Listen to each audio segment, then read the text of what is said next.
Scott for Scots here. Do you hear that? Bring the mic in close. That's not how the grass should sound. There's weeds everywhere in this lawn. It's time to take action with Scott's Turf Builder Triple Action. It gets 3 jobs done at once. Kills weeds, prevents crabgrass, and feeds your lawn so it keeps growing strong. Ah, much better. Get a bag of Scott's Triple Action today. It's guaranteed, or your money back. Feed your lawn. Feed it. Reese's Peanut Butter Cups are the greatest, but let me play devil's advocate here. Let's see. So, no, that's a good thing. That's definitely not a problem. Reese's, you did it. You stumped this charming devil.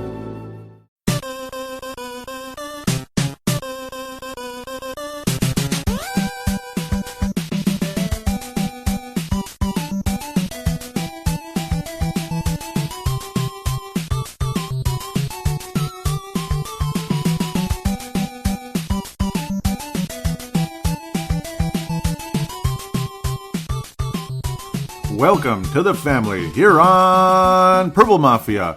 I am your host, Paladino Joey, or Joey Wygen. Purple Mafia is available on Apple Podcasts, Google Podcasts, Stitcher, and Double Twist. Thank you always for joining me today.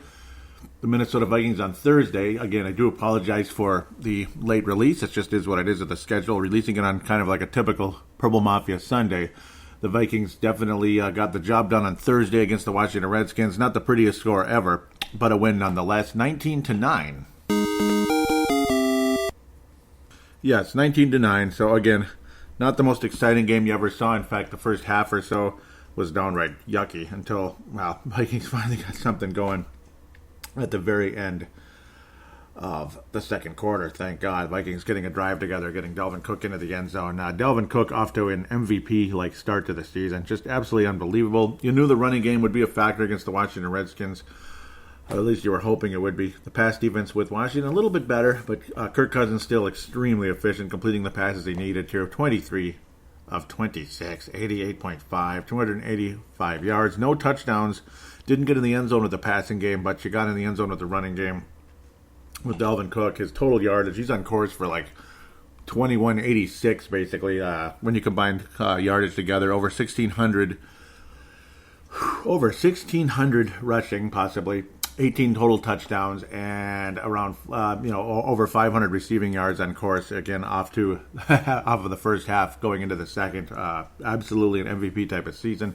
Stephon Diggs showed up wonderfully again, but he did fumble after a catch along the way, generating a ton of frustration, lots of angst.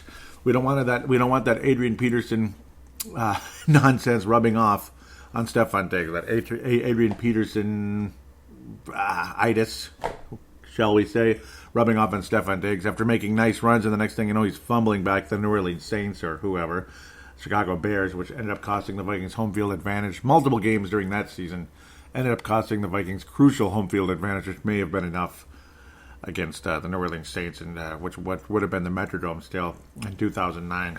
Great game by Stephon Diggs. He did catch everything that came his way, 143 yards, and did not get in the end zone. Of course, Dalvin Cook targeted 6 times total, 73 yards running. Olabisi Johnson, a couple of crucial catches. Irv Smith, Kyle Rudolph combined for 6 catches. The yardage was not pretty. Kind of slower, and again, Washington's pass defense significantly better than the run defense, and it showed. It also, was a scary situation. The Minnesota Vikings playing kind of prevent-ish type of defense, even though they really weren't. It just looked like they were, if you know what I mean. Because Xavier Rhodes, he was a few yards off his man pretty much most of the night. And then when he was on his man, down the stretch, on one of Washington's drives, the Washington Redskins drives, of course, which unfortunately for them resulted in a field goal one way or another, raked the Washington receiver across his face rather than making a play on the ball. I mean, it's like he was actually on his man, but I mean, that's what I've been noticing with Xavier Rhodes of late is he's not playing the ball, he's playing the receiver. Just simply turning around and playing the ball would have been enough, and he was in position on the play, and it still wound up being a disaster, which is stupid. So half the distance to the goal and all that. Washington Redskins had a golden opportunity to score a touchdown at a point in the game when, Washington was still in it, and they pretty much were most of the way until very late. It's just that the Redskins' offense was so gosh darn inept, it didn't really matter. It was inept, though, under Haskins, who is clearly not ready to be an NFL quarterback at this stage, a starting caliber NFL quarterback at this stage. During the Case Keenum time, things are a little different. Case was definitely completing a lot of his passes. He was definitely efficient throughout the day, and some people believe Washington may have wound up winning the game. He was extremely efficient during the first half before he had the concussion fears with Case Keenum. 12 of 16, 75%, 183 yards, quarterback rating of 98.4, blah, blah, blah.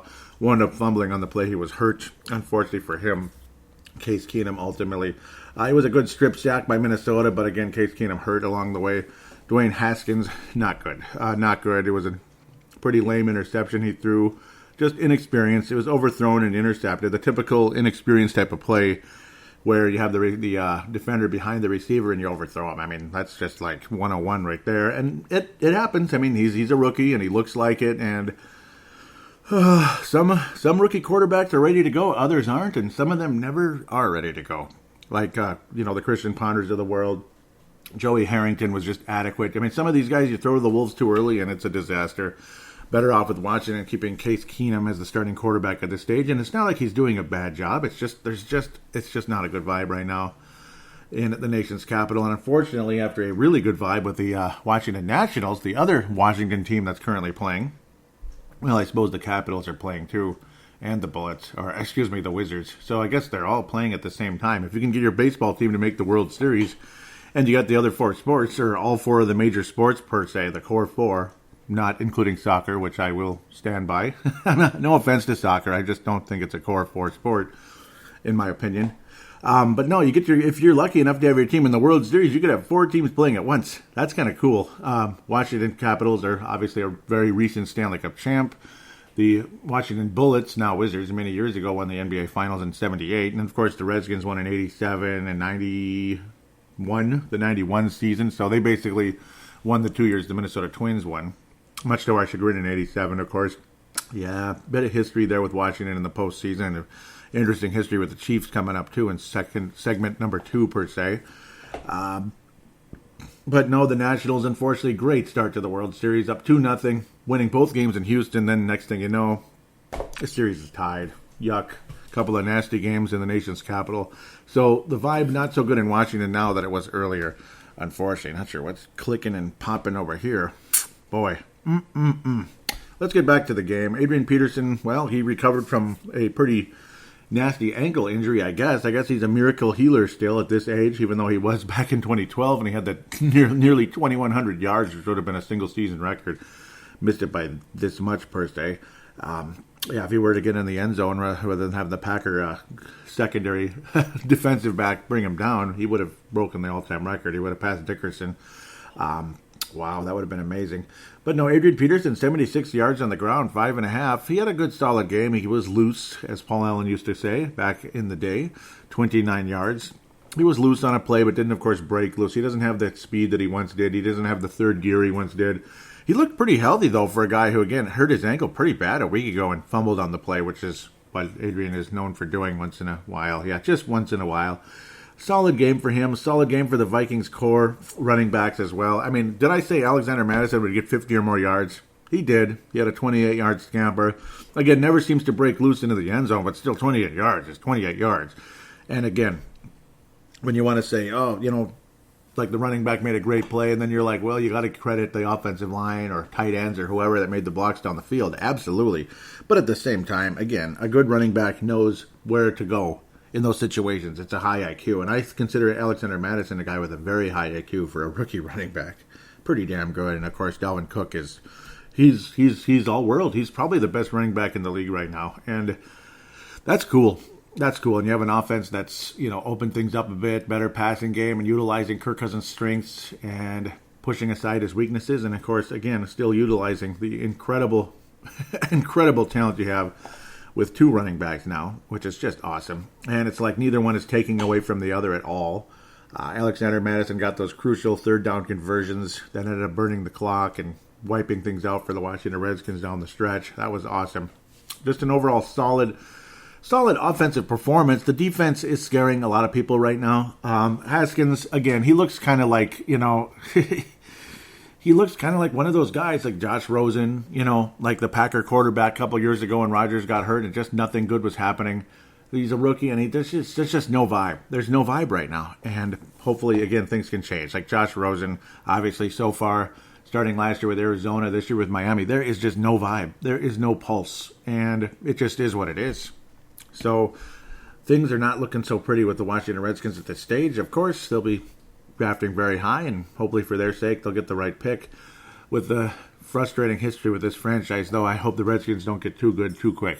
I mean, that's very frustrating history with Minnesota and Washington, even though we've had some nice wins during some nice seasons, and hopefully this winds up being a very nice season. Again, I got to see the Redskins in person years ago, and in '98, most beautiful season ever until we played the bleeping Falcons in the second half of that game anyway.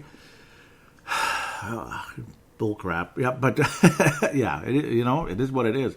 Remember the 41-7 game? Vikings were 5-0. No, 6-0. We were 6-0 in that game. It was beautiful. Absolutely beautiful feeling. 41-7. You rolled over them and continued your great season. Hopefully this again is another little win for the Vikings. No blowout today, or Thursday, pardon me. It is what it is. You didn't get the blowout, but you got the win. Bottom line, you didn't get major injuries, thank God Almighty. Pat Elflein was awful. Xavier Rhodes was awful.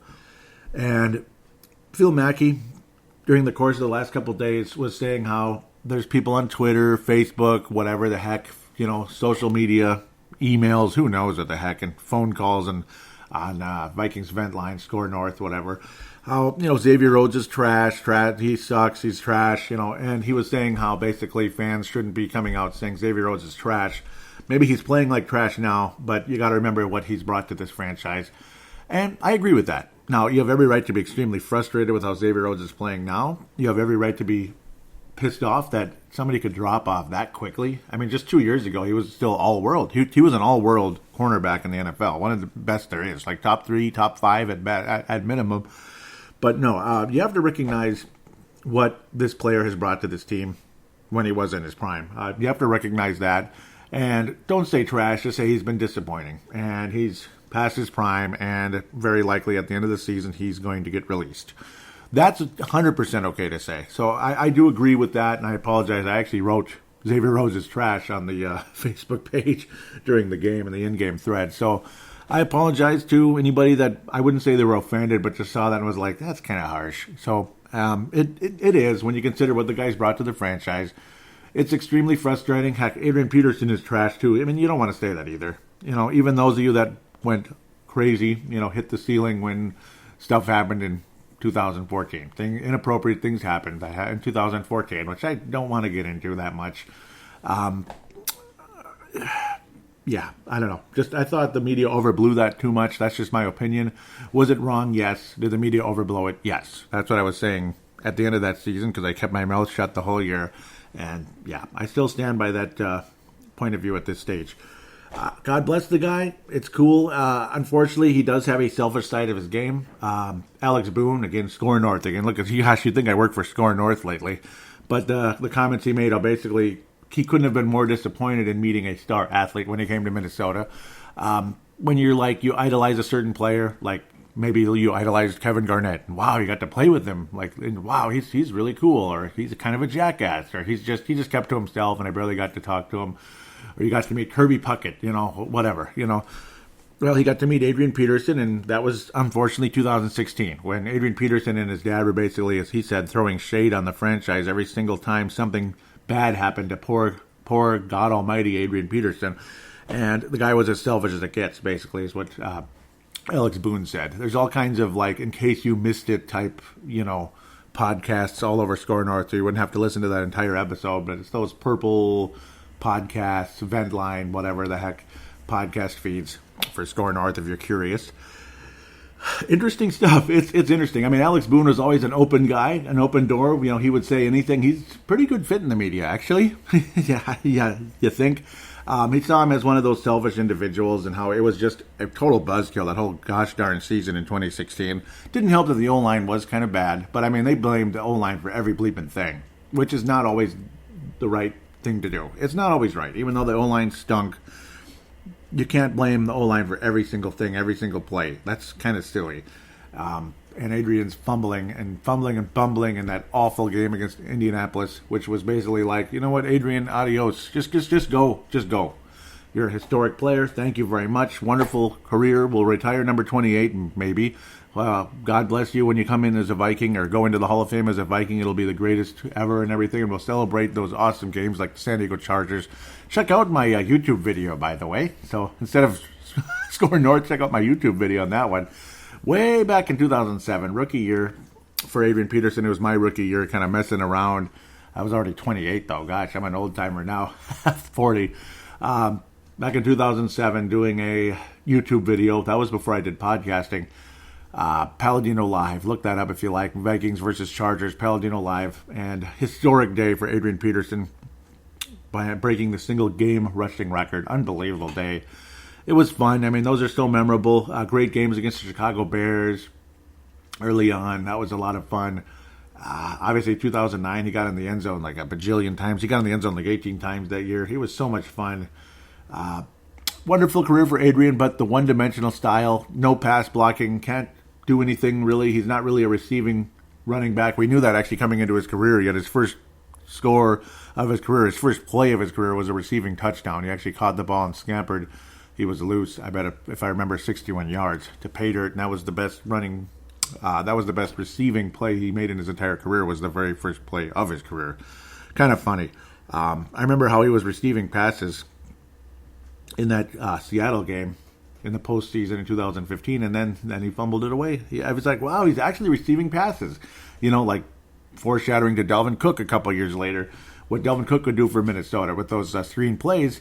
Wow, Adrian Peterson's actually doing something on screen plays. It's like a miracle. And then he bleeping fumbles on the third one because we tried the same play 3 plays in a row, and guess what? Fumble. And you know that led to, that was one of the 3 deadly sins of the 2015 playoff game, which resulted with the 3rd deadly sin of Blair Walsh doing what he did very well at that moment and the season afterwards.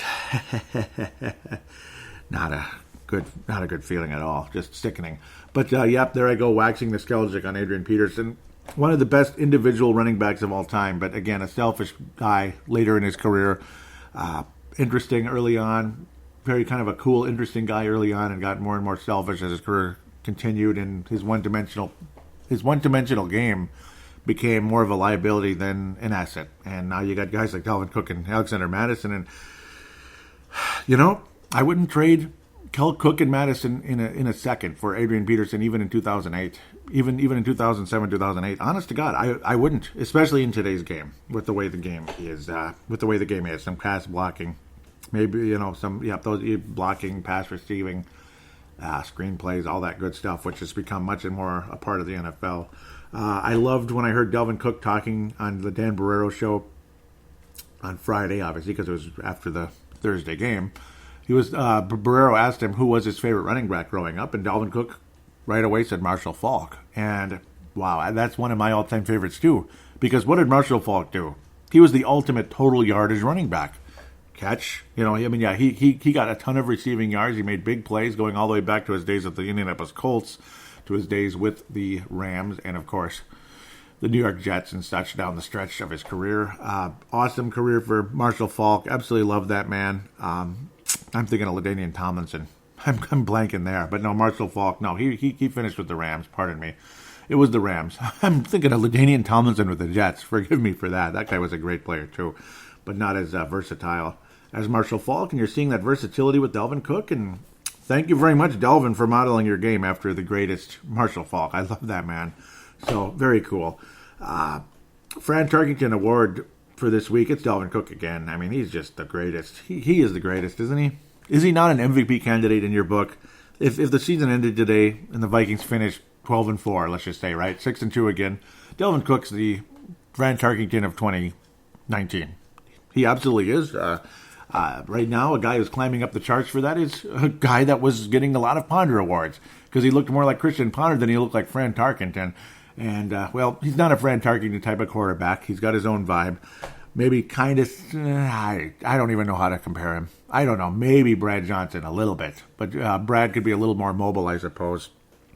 But, hey, Kirk Cousins has his own gifts. He's got his special skills, and he's utilizing those special skills rather than getting his weaknesses exploited and getting his ass kicked and fumbling and pissing off everybody known to man. That was the extreme frustration with Kirk Cousins for so long, the past year and a half with Minnesota. But now, looking like a quarterback that might get an extension rather than getting cut.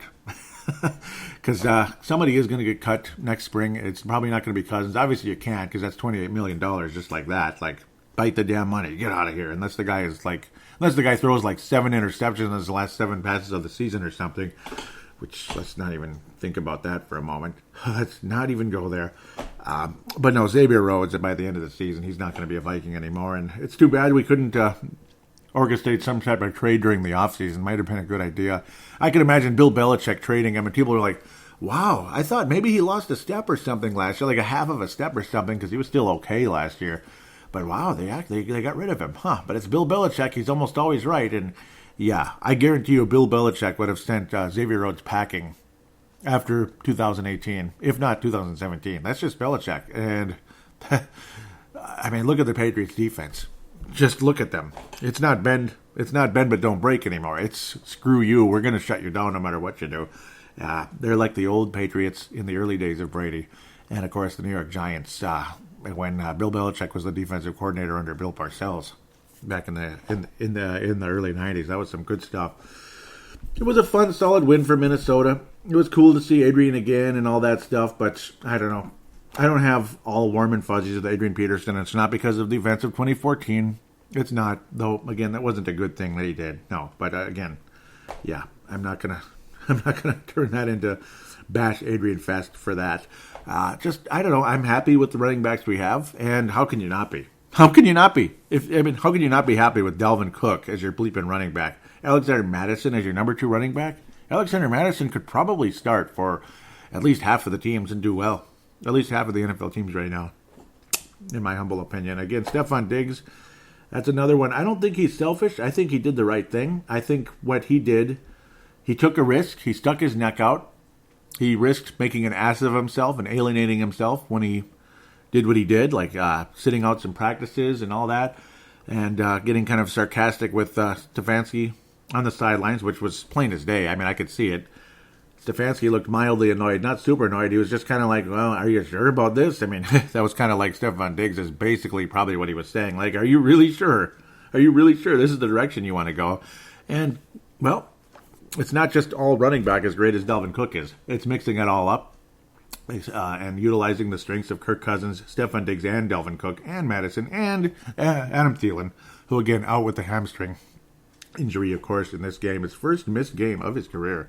A guy who definitely did not take hitting in NFL games for granted because he was a practice squad player about 5 years ago. So pretty freaking cool considering how long and how much Adam Thielen appreciated playing in every single game for Minnesota up until now. And very, very, very wise decision by Minnesota to have Adam Thielen rest that hamstring because it's not worth it. Screw the pitch count. Just have him sit out and relax and come back and be the all-star Pro Bowl wide receiver that he can be for weeks to come, years to come, maybe another decade. Who knows? I don't know if he's going to play that long, but hopefully he does. Hopefully he does, and hopefully it's a Hall of Fame career for Adam Thielen and Stephon Diggs long term. With that said, again, Fran Tarkington is going to go to Dalvin Cook. The Christian Ponder Memorial is going to be shared with Xavier Rhodes and Pat Elflein. I think even Elflein, you could say, was even worse in a lot of ways. He had a bad game. Kirk Cousins got pressured an awful lot. He got sacked 3 times, which isn't the worst number ever. It's not 10 times like it was with the young guy in, was it Luke Folk? I think that was his name, for the New York Jets against the Philadelphia Eagles, who will probably never have 10 sacks in a game again. Probably ever. So it wasn't quite that bad, but Pat Elflein did have probably his worst game of his career, and he has not had a good season.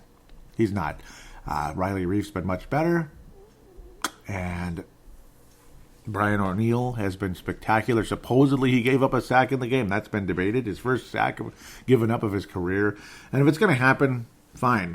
Let it happen against a 1-6 team that we beat anyway. Let it happen then, rather than against, Dallas Cowboys, Seattle Seahawks, Green Bay Packers coming up, Chicago Bears. So it is what it is there. offensive line continuing to play well, except for Pat Elflein, unfortunately, who's looked on as one of the best players on that offensive line 2 years ago. And since then, not really. Disappointing after the injury in 2017 has been the aforementioned Patrick Elflein. Okay, so there it is. Pat Elflein, Xavier Rhodes bring in the Ponder, and Cook brings in yet another Francis Tarkington Award. With that said, we'll take a quick break. We'll look around the National Football League and preview the Kansas City Chiefs.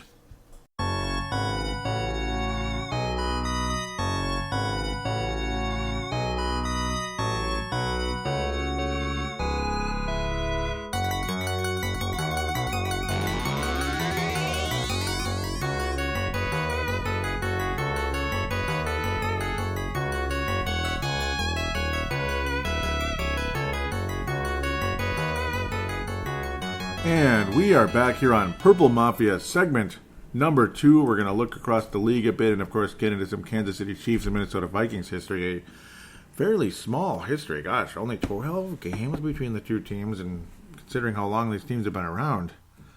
All right, well, yeah, we'll get to that shortly. And, of course, AFC, NFC, blah, blah, blah. They didn't merge until later. And, of course, yeah, because back then we were called NFL champions.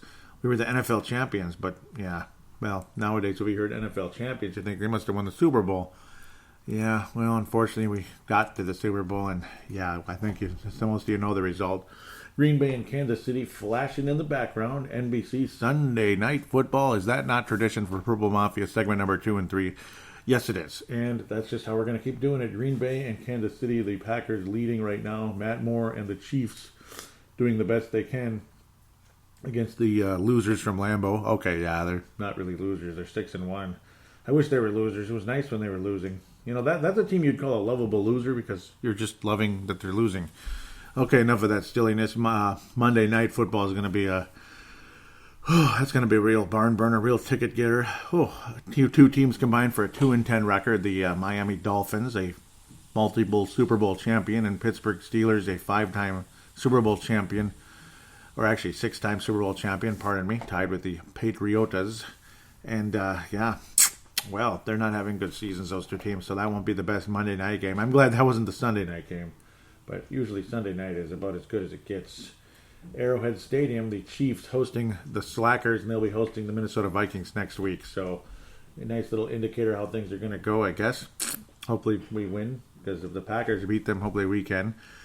Okay, I'll shut up. Let's move on. Shut up on that silliness. Jacksonville hosting the New York Jets. And yes, the neighbors upstairs are as noisy as ever. That's a wonderful thing every Sunday night. Jaguars advanced to a 500 record, 4-4. New York Jets dropped to 1-6, 29-15. New York Jets continue to stink despite a one-game dream of how good they could be, I guess. Sam Darnold back to throwing to interceptions, and Gardner Minshew back to throwing touchdowns. Great game for him other than a fumble loss. He had 3 touchdowns into the end zone, passing, of course. Almost 280 yards, basically. And Sam Darnold struggled, even though his completion percentage was high.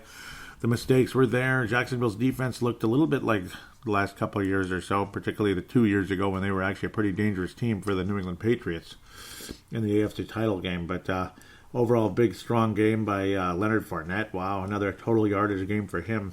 60 yards receiving and scampered for 76 overall, including a 66 long, but did not get into the end zone. But a nice, again, total yardage type of game, which is what you're looking for if you are a running back in the modern day. Also got the Timberwolves flashing in front of me here on the Note 8. The Note 10 is relaxing right below, but I have the Note 8 still hanging around, and it serves its purpose pretty nicely. Still got that HD view. Timberwolves flashing, so lots of stuff going on. Lots of distracting things that I guess are good, I suppose. Timberwolves not quite winning after they started off well against Miami. We'll see what happens. We can look at the standings here briefly, too. If the season ended today and all that, New England, of course, number 1 seed in the AFC.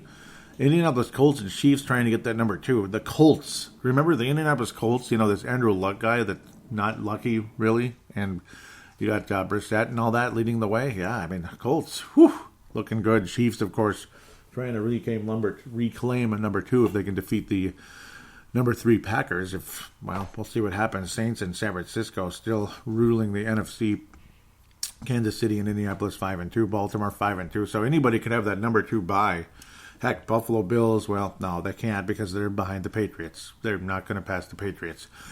Houston Texans hanging on to the final wild card spot behind a 5-2 Buffalo club.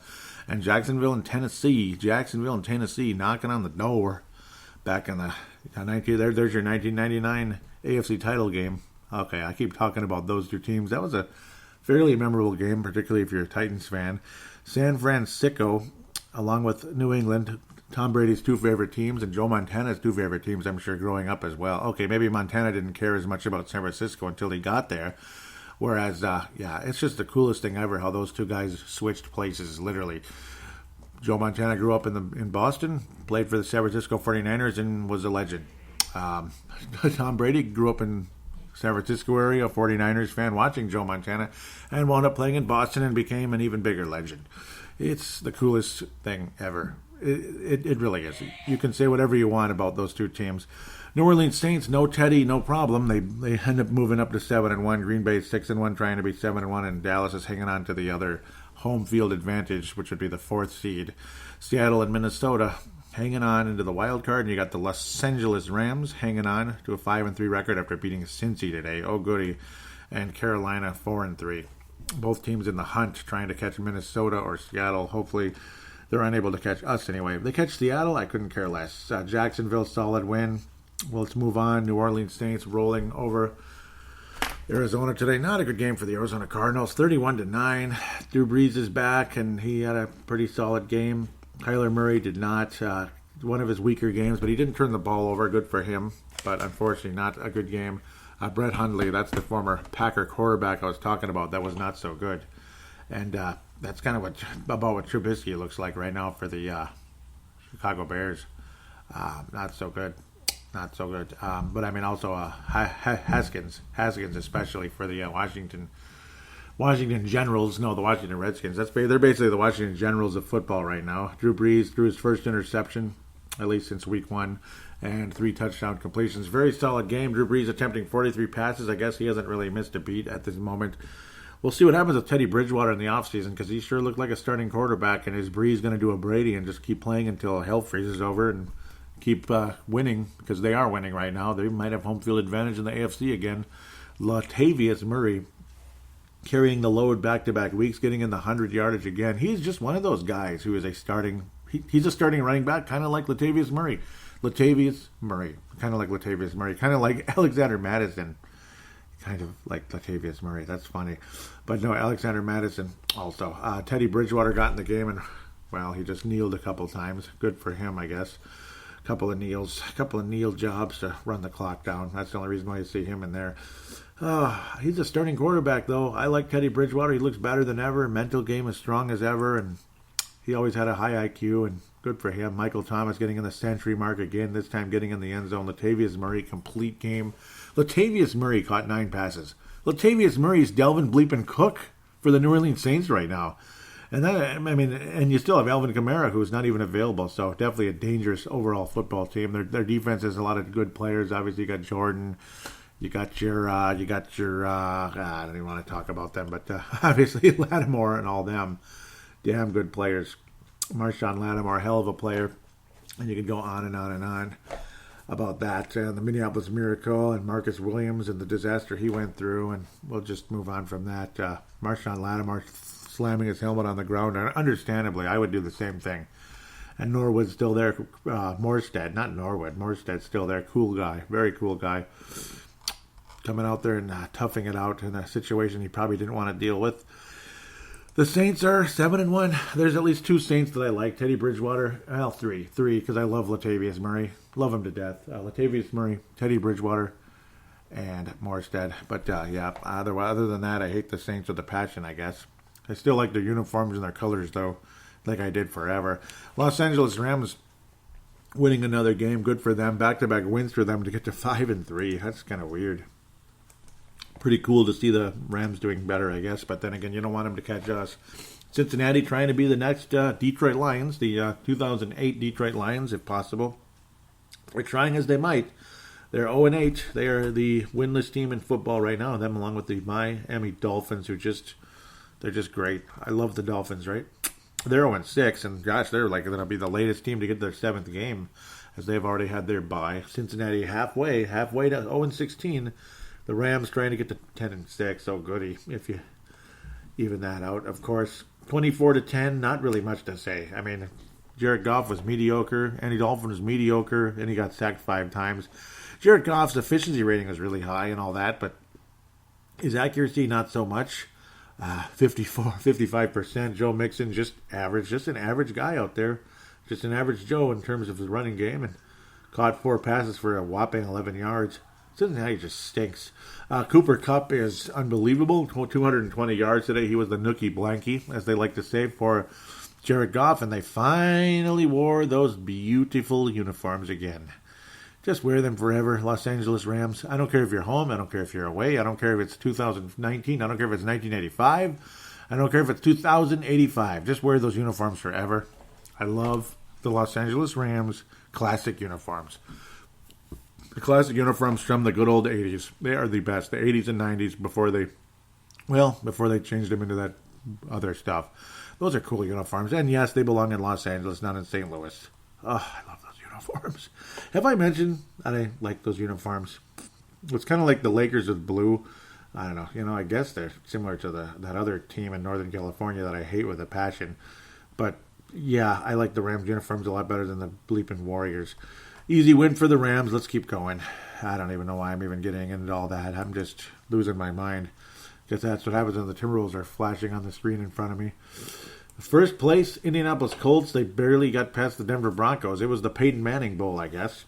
It was the Peyton Manning Bowl. I mean, he won a Super Bowl with both of these teams, and Colts are a lot closer to the Super Bowl right now. They're winning their division. They might have a number 2 seed. Who'd have thunk it? Who'd have thunk it when luck ran out for a starting quarterback that they had? The luck ran out.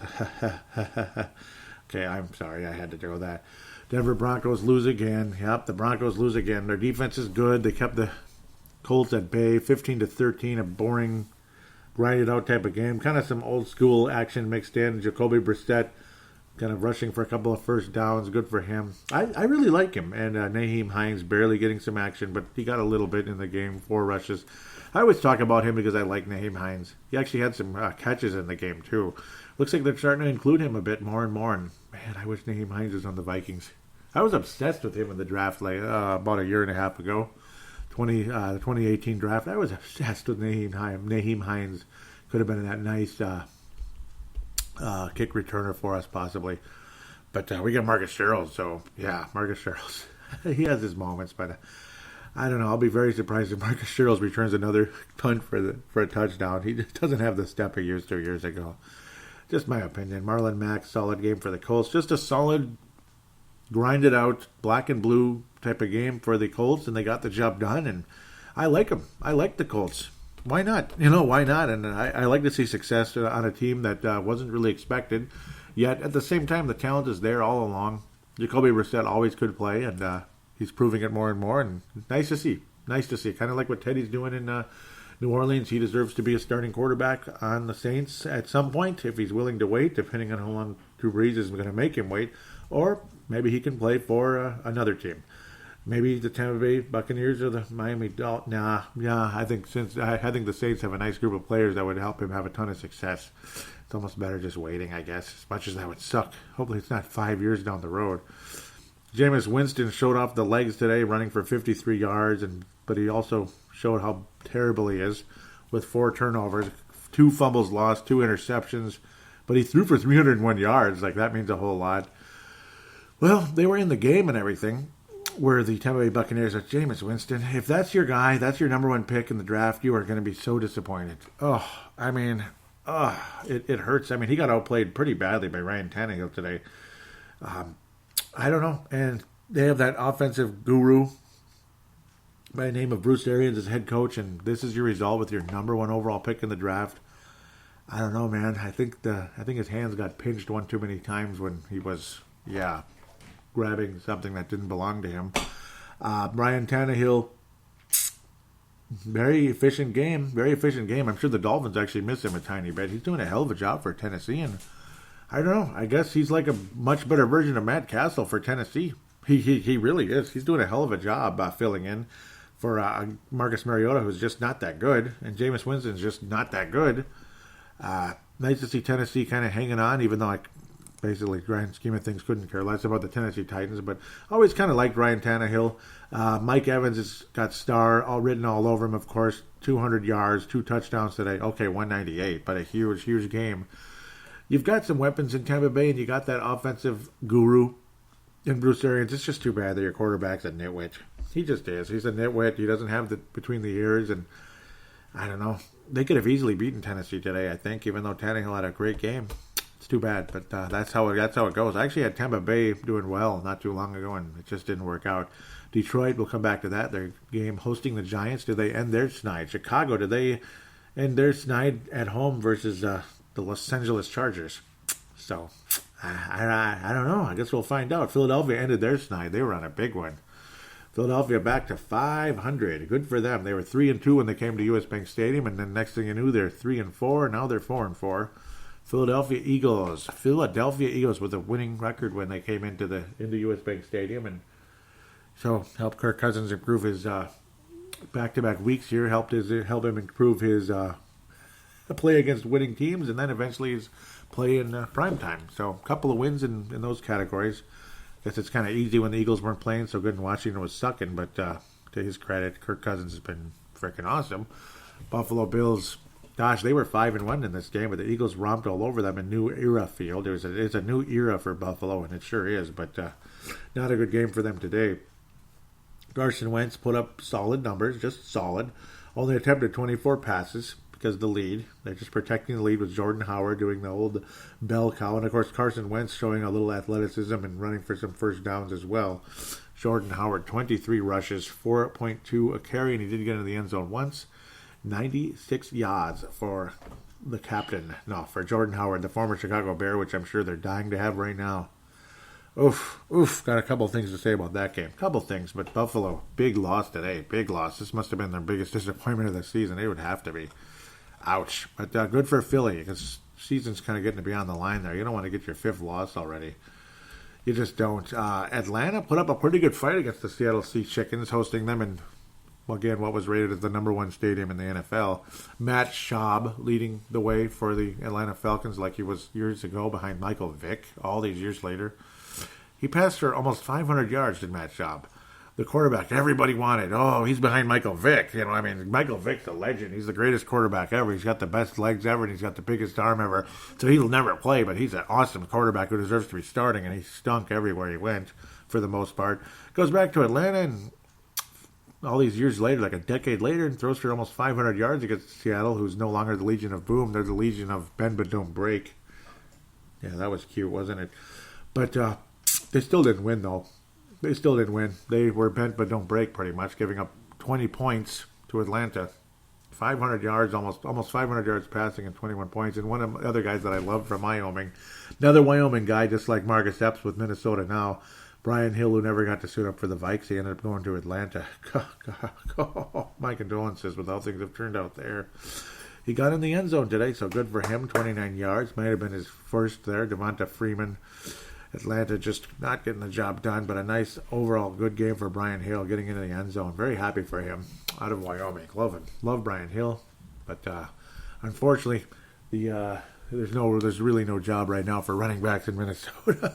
I mean, Mike Boone could probably easily be at least a number 2 running back somewhere. He's that good, and he's buried along with Amir Abdullah. I mean, those 2 guys are buried behind 2 excellent running backs, franchise running back and Dalvin Cook, and easily a starting running back or franchise number 2 back, you could say, in Alexander Mattison. Oh, Chris Carson, the youngster, getting some big yards for Seattle today. Big, solid game. Only, 90 yards. It's not a spectacular game, but he moved the ball forward, and that kind of helped get the job done. And Russell Wilson's efficiency is just unbelievable. Quarterback rating 132 in the day, but nice kind of turn back the clock day for Matt Schaub. And the Atlanta Falcons, again, looks like way back in the day. Julio Jones, 152 yards once again for the 9 billionth game of his career. No touchdowns because Atlanta was just not efficient enough. And Julio Jones' career is being wasted in Atlanta right now. And it's a crying shame. A couple years ago, you thought he was going to get a ring or, maybe compete for it a second time around. It just didn't happen. A lot of people had a feeling that Carolina was going to upset San Francisco today, and whoa, yeah, boy, were they wrong. Carolina definitely been a threat, a dangerous team, and Christian McCaffrey, one of the most amazing dual threats in the NFL. A bit of a hybrid player, of course, as we've said time and time again. But, man, 51-13, that's a bit of an urban legend, even though San Francisco's been good this year. They really put the whooping on the Carolina Panthers, and, well, Kyle Allen was awful. 3 interceptions, couldn't complete a pass, it seemed like. Jimmy Garoppolo only attempted 22 passes and still managed to throw an interception, which is annoying, but an overall good, solid game for Jimmy Garoppolo. Jimmy GQ, I guess. GQ Jimmy Garoppolo, as some people call him. I guess. I don't like to think about that kind of thing all too often, I suppose. Tevin Coleman, again, former Falcon, getting 105 yards and getting into the end zone 3 times. So if he was like your number 2 or number 3 running back, which is what he probably would be in most fantasy leagues, what a game, eh? Got in the end zone 3 times, and that made you feel like $1 million, I'm sure, if you were a San Francisco fan today, or a team fantasy player, I suppose.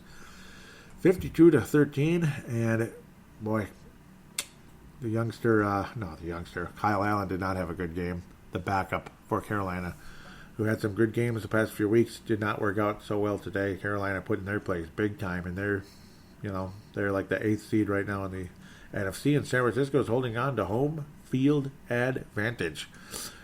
Whew, I mean, I don't know. San Francisco is one of those surprise teams, kind of like the Bears last year.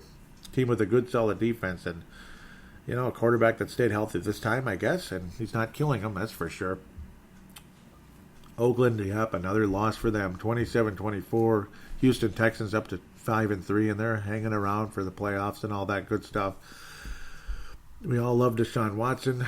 Oh, Derek Carr, the frustration just continues. He puts up some numbers, he puts up some decent games, and he had 3 touchdowns today, and he was very, very, very, very efficient against a decent Houston team, but J.J. Watt's most likely out for the season, according to his own Twitter account. He's basically like, I'm out for the year. So that's really unfortunate once again, as he can't stay healthy anymore. Deshaun Watson, 3 touchdowns just like Derek Carr. Slightly less efficient, but really he just attempted more passes at the end of the day. Josh Jacobs, solid game. Carlos Hyde popping up along with Deshaun Watson, showing that athleticism again. Good for the Houston Texans, and unfortunate for Oakland. I'd like to see Oakland have success. I really would, and they're just not, and that's just how it goes. It's just how it goes. New England and Cleveland, I don't know, man. I don't know about this Cleveland team, and it's too bad. The play calling, the decision making, the lack of... it's just, they just don't have a winning culture. They just don't. And New England was toying with them, basically, and that's why they only have 27 points. They're basically just toying with them after they went up 17-0. Pretty much here and there, New England just did what they had to when they felt like it, basically, in this game in Gillette Stadium, a rainy day in Gillette, one of the games we got to see locally. Literally just toyed with Cleveland. Cleveland tried to have some moments, Baker Mayfield here and there, trying to get back in the game, 17-7, and wasn't that all cute and wasn't that quaint, a couple of field goals, but right when you thought they were in the game, New England just said, okay, whatever. Yeah, we're happy for you. And then they'd get another drive together. Tom Brady just makes it look easy.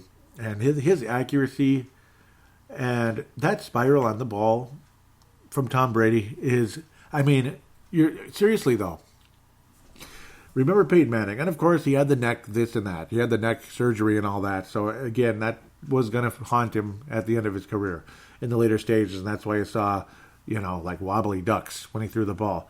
But I mean, did you ever think you'd see a 42-year-old quarterback throw the way he does? Did you ever think in your lifetime you would ever see this? And I just pray to God this isn't Lance Armstrong, if you know what I'm saying. I pray to God. And it shouldn't be. You'd think somebody of Tom Brady's ilk and the scrutiny this team has been under for the last 12 years, ever since the Spygate came out about the 2001 Super Bowl, basically, which, was January 2002. Or was it February, whatever, it's the last week of Jan, first week of Feb, blah, blah, blah, who cares? The Super Bowl versus the St. Louis Rams at the time. The scrutiny this team has been under, you'd think he would have been caught by now if he was somehow cheating. It's just the way, the diet, the focus, how he just wants to win. And Love him, hate him, you got to respect him. I mean, the New England Patriots are unbelievable. And his home record today was above 5. He has 100 more wins at home than he has losses at home in his career during the regular season. Not counting the postseason, which is crazy as well, I'm sure. Obviously, it's a big number, huge number. Nobody's played more playoff games than Tom Brady. Nobody. Nobody. Think about all those Super Bowls and all the playoff games you'd have to play. The only reason why you might have less than certain players historically, or you're closer to certain guys, is maybe they had to play 3 playoff games to get to the Super Bowl. Some of them, but because Patriots have had a hell of a lot of first-round buys. But you'd think most Super Bowl teams would have first-round buys in order to get to the big show. And back in the old days, that really old days, you only had to win 2 games to get to the Super Bowl anyway. So that's just kind of how it was back in the past when there were less teams. I don't know. He's just kind of toying with them. Ultimately, his record now, as of today, after the victory, 27-13 and the 8-0 record, Tom Brady is now 119-18 at home in Gillette Stadium throughout his career. That is just unbelievable. If that isn't an urban legend, I don't know what is. But then again, is it even an urban legend, or is it just a spectacular statistic that pretty much will never be caught? It'll never be matched. It'll never be matched. He is 101 games above 500. This isn't Major League Baseball here, where say you're like 100 games above 500, during your career at home or whatever, or this team is, blah blah blah during his time there. And no, this isn't Major League Baseball, where you play 162 games a year. This is National Football League football. This is National Football League with only 16 games. 101 games above 500. And you don't think this is the greatest quarterback that ever lived? You don't think so? Eventually, if he was a system quarterback, that system would have been beaten by now. And even if the system was stopped, which of course they've had to adjust the system time and time again because they know what the hell they're doing. And every offensive coach that's ever left New England has failed in other teams as head coaches. Even in college, it hasn't gone so well. So I'm telling you, it's not because we want them to fail. It's not because Bill Belichick wants them to fail or Brady wants them to fail or any NFL fan, maybe some people do. But generally speaking, you want them to fail. They just do. And it's because Belichick and Brady really are the reasons why this team has won Super Bowls. And 101 games above 500. That just blew my mind. There's greatness and then there's untouchable. Tom Brady is not only the GOAT, he's untouchable. He is untouchable, and it would be the biggest shame ever if he was caught cheating somehow, some way, per se, with like some kind of a PED or something. But I truly doubt that's going to happen. I truly doubt that is what's going on. If it is, I'd just be beyond heartbroken. I don't even know why I'm even bringing that up. But then again, I guess everybody assumes he's cheating one way or another. It has just been an amazing run, and I'm going to continue to tip my hat to Tom Brady and the New England Patriots and Bill Belichick. It's a feat that I don't know, man. Certain players are untouchable. Like, nobody's going to ever be. There's never going to be another Michael Jordan in the NFL. There'll never be another Wayne Gretzky in the NHL. And there'll never be another Tom Brady in the NFL. There never will be. There never will be. So as much as you might be sick of him in 20 bleeping seasons, can he just retire already? No. Enjoy him while he's here because you're never going to see him again. You might see spectacular numbers from Patrick Mahomes. You might see great success from him if he can stay healthy anyway, which he isn't at this second. You just got to hope for the best there at the end of the day. So we're going to be getting to Patrick Mahomes eventually. Hopefully he doesn't start against the Vikings, but he might. Let's look at the NFC North a bit now that I've gone on and on about this, but forgive me. I hope I didn't annoy anybody with that, but I had to say it. It's just facts, man. It's just facts. The Detroit Football Lions hosting the New York Football Giants. That was a good tie-in. 31-26. They managed to get 31 points on the Giants. They put up the points. Pat Shurmur went up to get 26 on Detroit's defense, which is bend but don't break, even though it broke in a million pieces last week against the Vikings. Detroit's back to 500 with their weird tie, 3-3-1 record. So they're actually ahead of the Chicago Bears right now, which is weird. Solid game today for the Detroit Lions. Of course, very good game from Matthew Stafford. Daniel Jones also had a good game, and a lot of quarterbacks are having good games against this Detroit defense. And Matt Patricia's the defensive coordinator from the New England Patriots. I mean, knock, knock, need I say more? Defensive coordinator of the New England Patriots, and notice how much better their defense got after he left. Remember how many yards the Patriots gave up to the Philadelphia Eagles in the Super Bowl? Do you remember how many yards it was? It was like, 600 or something, crap like that. It was over 500. I know that much. And then they allowed like 130 against the Rams, who was supposed to be one of the great offenses in NFL history. Yeah. I mean, again, need I say more? So, God bless Matt Patricia. I have nothing against the guy. Nothing against him, but again, need I say more? I mean, I'll just leave that alone. I mean, that's just a fact speaking for itself there. New York Giants had their moments here and there, and Daniel Jones had a game of his life today. I mean, 4 touchdown passes, 322, 124.2 quarterback rating. But Stafford was a little bit better despite the interception. Still managed to get a higher quarterback rating because of the extreme accuracy, almost 80%. Golden Tate's on the Giants. It's the weirdest thing. A good game against his former club, no doubt. And Saquon Barkley, another all-purpose running back, 64 yards rushing and 79 receiving. Good overall game for him with 8 catches overall, pardon me. And Kenny Golladay was spectacular. So if anybody had him on your fantasy team, huge game for him. 2 touchdowns, 123 on only 6 catches. Huge game, but he did lose a fumble along the way, which kept the Giants in the game. And Danny Amendola, the former New England Patriots, 95 yards receiving along the way, but a nice win for Detroit to kind of finally calm the fires there, as they'd lost 3 games in a row after they've been doing so well. Extreme frustration with Detroit the past few weeks with the Packers and barely losing to the freaking Chiefs and then getting hammered pretty good by the Vikings. I mean, that had to suck for Detroit, but it is what it is. And, their losing's over for now. We'll see what happens going into next week. The Chicago Bears had opportunity after opportunity to win the game. Looked like they had it. Looked like it was going to be easy. Then their defense eventually gave up the ghost a bit to Phillip Rivers down the stretch. But then again, at the end of the day, the Bears had the ball and the lead. And Mitchell Trubisky was, the pass rush got to him and he fumbled the ball, giving the Chargers a golden opportunity, which helped the Los Angeles Chargers win their 3rd game of the year, or at least get in the end zone. And then Mitchell Trubisky much better on the ensuing drive, and they were eating up the clock. They were being fairly smart about it, eating up the clock, getting it down. Mitchell Trubisky looked like he was going to get sacked again, and we're talking a 55-yard field goal, but then he scampers.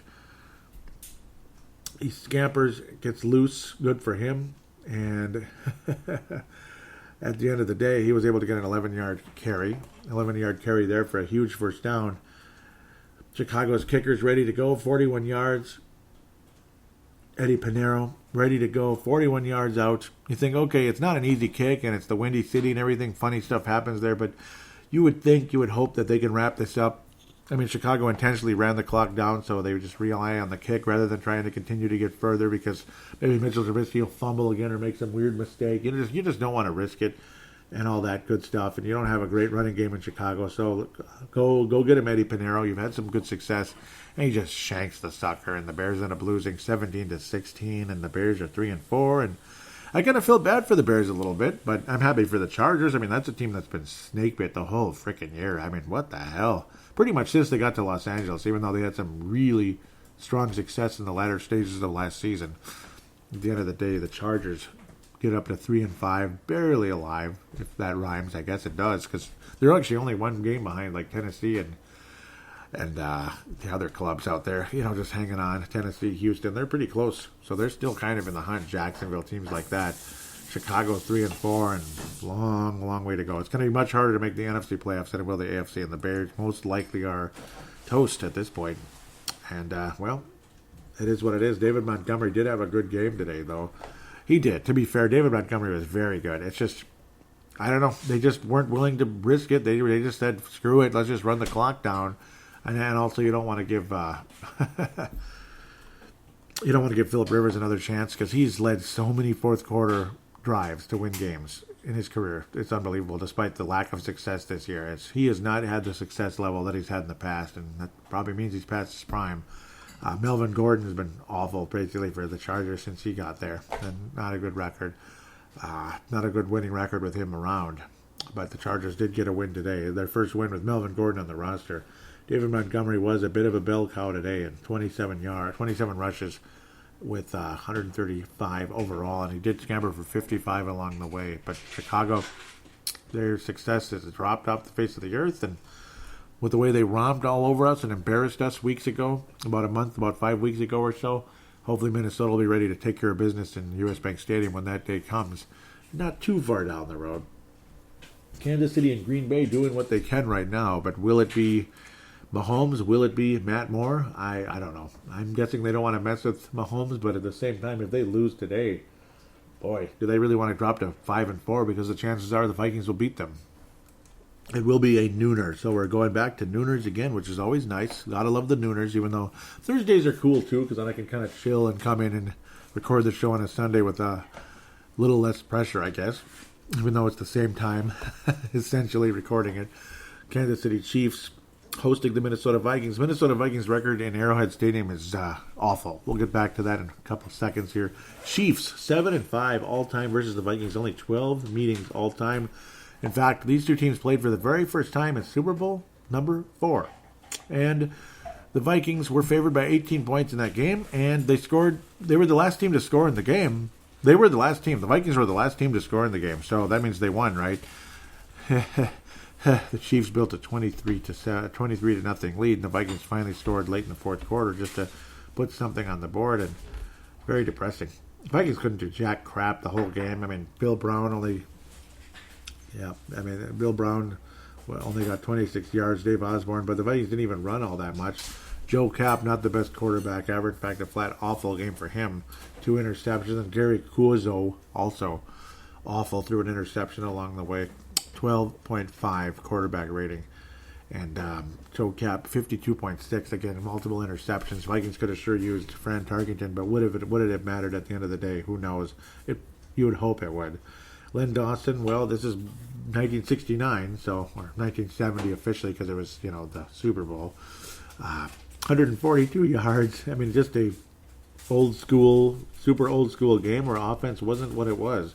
Teams heavily relied on their defense, and it was what it was. John Henderson for Minnesota led the way with 111 yards in that Super Bowl game. But unfortunately for Minnesota, the Kansas City Chiefs just buried the Vikings, and things didn't work out at the end of the day. And whatever. Crappy. Fred Cox only able to kick one extra point very late in the game, and very depressing game in New Orleans, Louisiana. Like we've never had depressing games in New Orleans, Louisiana, though, have we? Never had a depressing game in New Orleans, Louisiana in January. Just never. We're just great there, right?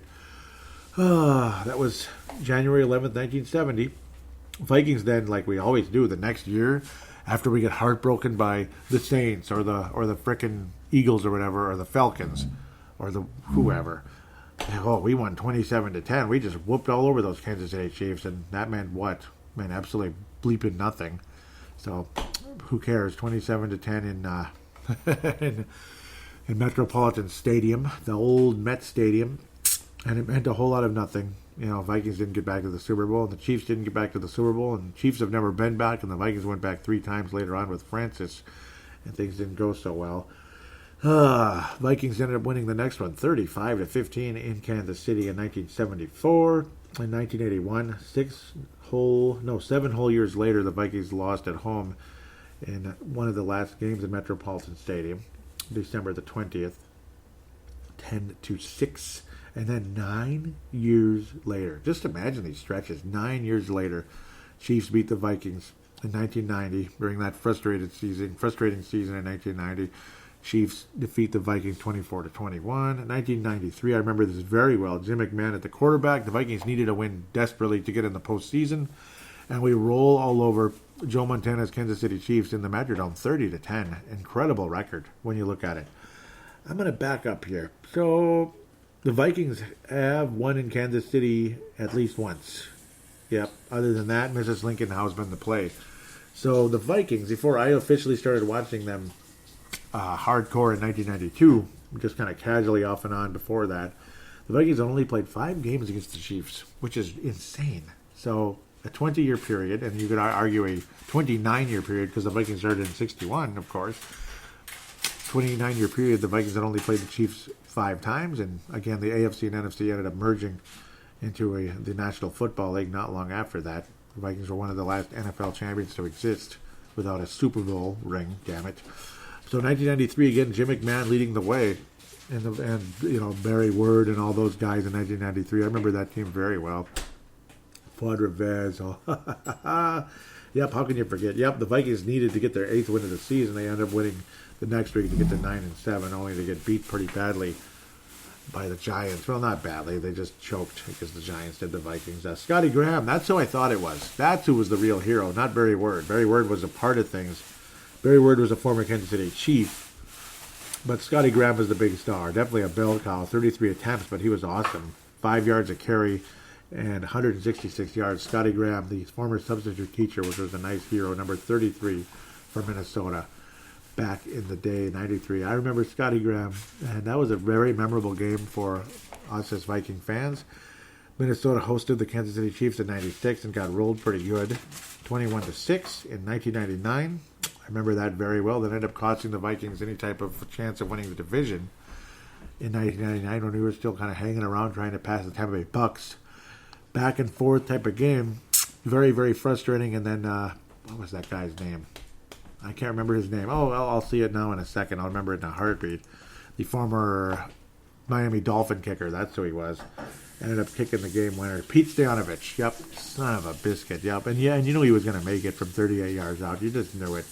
Randy Moss had the huge punt return. That was freaking cool. I still remember that. Randy Moss was on special teams in that game in 1999 and took it to the house, tying the game up very, very close to the end. You're hoping you could Stoyanovich would miss and you could go to overtime, but the veteran at the time, the former Miami Dolphin kicker, Stoyanovich nailed it, and off they went. The Chiefs moved on and won that game, but they were a decent team that year. Didn't do a whole lot after that, but Arrowhead Stadium has been a place of doom for Minnesota. Because let me look at this. The last time the Vikings beat the Chiefs in Kansas City was 1974, and Arrowhead Stadium, pretty sure didn't exist that far back. In fact, there's just no way. So the Vikings have never won in Arrowhead Stadium, and that's the last time the Vikings have won in Kansas City. The Vikings had never beaten the Jets before last year, so that was kind of cool in New York. So ever in their history. So they had never won in Kansas. They had never won in New York against the Jets until last year, which is pretty shocking when you think about that. That's an urban legend in itself. So can the Vikings end the drought? It's been 45 years since the Vikings have 45 years since the Vikings have won in Kansas City, Missouri. 45 years. So, well, can we end the drought? Can the Vikings end the drought against the Kansas City Chiefs? Wouldn't that be a wonderful thing? Well, that's what it's going to have to be because we're going to have to play in Arrowhead Stadium. Packers are beating them right now, 14-7. It's a beautiful thing, I guess, if you're a Chiefs fan. Other than that, though, I mean, I don't know. Chiefs, obviously, a dangerous team, especially if Patrick Mahomes is healthy. But, of course, you got all these other weapons. Matt Moore so far has thrown 1 touchdown. LaShawn McCoy, the veteran, former Buffalo Bill running back. Travis Kelce's very dangerous, obviously. Tyreek Hill, extremely elite, an elite wide receiver. I'm more worried about Kelce, though, because the Vikings have struggled against tight ends forever, for the most part. The running game doesn't scare me a whole lot, even though LaShawn McCoy had some good moments with Buffalo and such. He hasn't done a whole lot with Kansas City this year. It's all about Patrick Mahomes if he comes back. And again, Vikings have never won in Arrowhead Stadium. That's just a fact. That is just a fact. Plain and simple. And Kelce is the guy that's gotten in the end zone so far from Matt Moore thus far. Matt Moore is a decent quarterback, and 10 years ago when the Vikings needed to defeat the Carolina Panthers and get home field advantage, that was just one of the games that would have helped us get it anyway over the Saints because, well, you just win one bleeping game, you're ahead of the Saints because we were tied. We were both 12-4 at the time. Vikings and Saints were 12-4, but the Saints had a tiebreaker. Vikings are 13-3 with Brett Favre, and we're probably in the Super Bowl and very possibly winning it, even though the Vikings had never beaten Peyton Manning before. There's no better place to end a drought than in the biggest game in the world. But we'll never know, unfortunately. We will never know. Dustin Colquitt, of course, the brother of Britton Colquitt of the Minnesota Vikings, has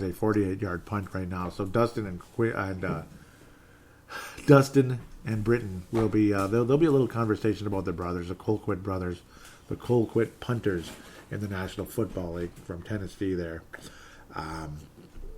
Yeah, it's a cute story, I guess. Alex Okafor, obviously a threat with Kansas City among many others. It's a team filled with talent. Their defense is beatable, very beatable. Their offense is scary, of course. They're number 1 in the league in passing yards, 25th in rushing because, well, they just have there's a reason why they signed LaShawn McCoy because, well, the other star running back they had is no longer on the team anymore. He's long gone, so it is what it is. They cut him, and he wound up in Cleveland, and he's not doing so much there either at this stage. So that's just kind of what that is. What a bleeping mess. What a bleeping mess with that guy. We'll just leave that out. But we'll just have to leave that out. Patrick Mahomes, if somehow, some way he's able to play, 15-1 in terms of touchdowns and interceptions. An overall spectacular season. He does fumble a little bit, this and that. Matt Moore, we'll see what happens. LaShawn McCoy is the only running back they have, honestly, at this point. Patrick Mahomes is second on the team in rushing with 82 yards. Travis Kelce is the other big threat. And, of course, Tyreek Hill's a threat, but he's missed a lot of games leading in. Definitely a huge threat, though. Still a very young guy out of West Alabama. West Alabama. Isn't that just a son of a gun? I mean, you keep coming back and thinking, oh, boy, this number 1, first-round receiver. Very rarely, with the exception of Julio Jones and such, do they end up being nearly as good as they are because a lot of good wide receivers come in the later rounds or undrafted and such. I mean, Stephon Diggs was the 5th-round pick in 2015. Tyreek Hill, 5th-round pick in 2016. Both of them are a hell of a lot better than Laquan Treadwell. We don't even need to talk about that name anymore, but it's just a fact. I mean, what more can you say? I mean, Tyreek Hill, 1,400 yards, almost 1,500 yards last year and 12 touchdowns, and it didn't hurt that his quarterback was Patrick Mahomes, but it's not like Alex Smith sucked. He was actually pretty good. We all know that. Patrick Mahomes is absolutely spectacular. Kansas City's overall defense is another bend but don't break defense. I mean, it's nothing you can brag about. For me, it's almost just like history is on Kansas City's side, which scares the crap out of me. It scares the crap out of me. It's just one of those, like, I'll believe it when I see it type of things. Even though I think the Vikings absolutely can beat the Kansas City Chiefs. And for me, they absolutely can freaking do it. I'm just terrified to even go there at this point, though. Kansas City fairly stingy in giving up points. They're definitely not bad. We're kind of in the middle of the pack, slightly upper level here, giving up 21.4 points a game defensively thus far this year. Overall defense yardage, they're in the lower half. I would say they're in like the lower third of the NFL in that stages. Rushing yards allowed for the Kansas City Chiefs, well, they give up 148 yards a game in the rushing category. So get your Dalvin Cook jerseys rolling again. They are way at the bottom. In fact, they are the 4th worst team in the NFL in giving up rush yardage. Only Cleveland, Miami, and Cincinnati, those 3 juggernauts, give up more rushing yards than the Kansas City Chiefs. So very, very interesting there. When you think about that, that's kind of important. Pass defense from the Chiefs, definitely a little more stingy. So you can kind of guess where the game plan could be heading, especially on the road. I do expect Kirk Cousins to be out there passing for over 200 yards. The Chiefs give up 228 yards a game so far, before today's game anyway. Again, so of course these numbers could change a bit. I don't expect Green Bay to change it too much. I think it kind of is what it is. So, of course, again, Aaron Rodgers is obviously what he is, one of the best quarterbacks in the league. But definitely a big weakness against the run. And this is a team that has, it's a bend but don't break defense. They've been beaten, though, with the running game, almost 150 yards a game, which can kill you. So if you're behind, you're the Kansas City Chiefs and you're behind, I think you're screwed. If the Vikings can somehow get a lead on the Chiefs with the way this the offense has been playing for Minnesota the past several weeks here now, I mean, getting 42 points against Detroit. I mean, you put up something like that against Kansas City, I think you're going to win the game for sure. And I know putting up 42 points against Kansas City is far-fetched, depending on who's the quarterback and how long the Chiefs have the ball. Because if Patrick Mahomes has the ball, it's not going to matter a whole lot. It's going to be a tough matchup. It might be one of those super high-scoring games because the Vikings' defense hasn't been as good as it was in the past either. But again, that's a pretty glaring weakness. I expect to see a lot of Dalvin Cook, a lot of Alexander Mattison and probably Amir Abdullah and even Mike Boone in the game at one point or another. But I expect Dalvin Cook to get in the 130s, and also the screen game and such to be involved. I could definitely see the Vikings involving again some of that play action and such. And you can see one of those deep passes of Stephon Diggs that ends up helping the Vikings pull away from the Kansas City Chiefs. It's just historically the Vikings never win in that stupid stadium. That's what scares me. And of course, if Patrick Mahomes is the quarterback, the Chiefs are going to win the game. If Matt Moore is the quarterback, the Vikings need to win the game. They need to win this game. Absolutely. It's a golden opportunity you'll be just throwing away. It's not like Matt Moore sucks, but he's nowhere near Patrick Mahomes. And I think it's safe to say the Vikings are a better football team than a Matt Moore-led Kansas City Chiefs team. LaShawn McCoy is your running back. Tyreek Hill's obviously a great wide receiver. Travis Kelce's ever dangerous. But with run defense that gives up 148-plus yards a game, I think there's no excuse if the Vikings win the football game. It'll be a mixed, balanced offense, but you're going to see some big yardage from Dalvin Cook and Alexander Mattison, possibly 70 yards, something like that. Maybe he gets in the end zone again for a second touchdown, or Cook winds up with 2 or 3 overall. I think Cook is going to be, I think if Matt Moore's the quarterback, put it this way, if Matt Moore's the quarterback of the Kansas City Chiefs, I think we'll be talking about Dalvin Cook as the Fran Tarkenton Award winner again next week. Unless there's some spectacular effort by Danielle Hunter or something, stacking Matt Moore like 3 times or something that ends up being big moments that put the Kansas City Chiefs on ice. If Matt Moore is the quarterback, Minnesota wins the football game. Something along the likes of, I think Minnesota scores points on the Chiefs team. I mean, they give up points. They give up 21 points and all that such. They give up some points. I mean, they're fairly stingy and all that. Bend but don't break. But that's because Patrick Mahomes is the quarterback and they just dominated and such. Like, they had the ball. He could do whatever he wanted. He could burn the clock, blah, blah, blah. But otherwise, there were some quick plays that were spectacular deep throws. And I don't think the Vikings secondary would have a chance against Patrick Mahomes.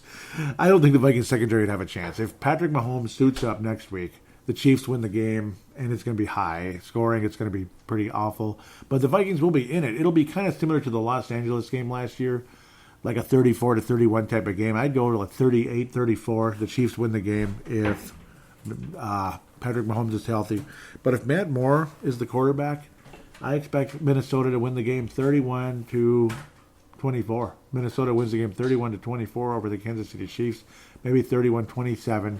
But the Vikings get in the 30s one way or another in this game, and Dalvin Cook is going to find a way to 130-some yards.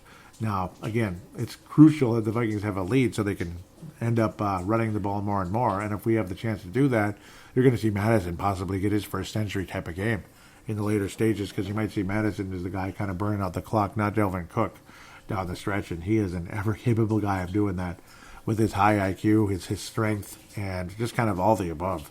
Alexander Mattison is an awesome running back, and I'm so happy to have that guy on this roster. I think the Vikings, more than likely, it's going to be Matt Moore, but I wouldn't be surprised if the Chiefs wind up if the Chiefs lose to Green Bay today, that Patrick Mahomes is the starter. He's just going to be magically ready to go, that type of thing, because the season will kind of be on the line for the Chiefs. I mean, if they're they can't afford to go 5-4. That's kind of they're kind of screwed. They'd have to run the table pretty much to get anything near being even a first round bye type of team. Much less, make the playoffs, much less be a first round bye type of team. It's going to be tough. It's going to be really tough for the Chiefs to get that, even though the bottom of the AFC is pretty weak. With that said, I've gone really, really long in this segment. I mean, as long as I probably ever have, because I had a lot to say about Brady, a lot to say about the Chiefs, some interesting such, and other topics along the way during this segment. So we'll take a break, come back, and wrap things up with fan interaction. You'll be hearing from Mad Martin yet again.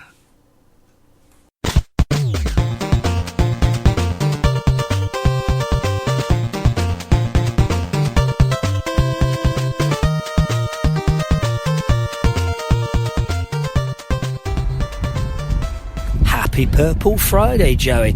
Well, I'm sitting in Key Largo enjoying a bit of sunshine and sending you this little message. Hey, wasn't a great game, but what do you expect from a Thursday night primetime game with the Purple? I would not have been shocked if we'd lost. Historically, we play rubbish on a Thursday night. Anyway, I think we've beaten the Browns once and possibly, if my memory serves me, this would be our second victory against Washington on a Thursday, and we've never won another game. So, hey, it's a good position to be in. Now, if you'd said to me after that Chicago debacle that we would be at 6-2 at the turn, I would have said you need mental therapy or something. So, yeah, it's a good position to be in. Listen to the podcast yesterday, and you said we're Super Bowl contenders. I won't believe that till we're in the Super Bowl. Looking ahead, they could potentially win every game they've got left. That's a big if, and I'm not prepared to start drinking purple Kool-Aid yet. A few issues there. Rhodes, I don't know if he's playing injured, but he's not playing well. Way too many penalties coming from the O-line, especially Elfin. But hey, it was a win, an ugly win, but it was a win, and that is all that matters. What else can I say? Yeah, positive. Hopefully we beat who I don't know we've got next. Is it Kansas or Dallas? Winnable. Fingers crossed. I see Green Bay have KC. Unfortunately, they don't have their monstrous quarterback, so that's probably a win for them as well. We've got to hope now that Green Bay do drop a couple of games in this back straight, and we're going to need to pretty much, I think, win out to win the division and give ourselves home field advantage in the playoffs. But again, after that Chicago game, I didn't even think we'd make the playoffs. So it's looking good. Skull brothers and sisters, enjoy the weekend and enjoy the win.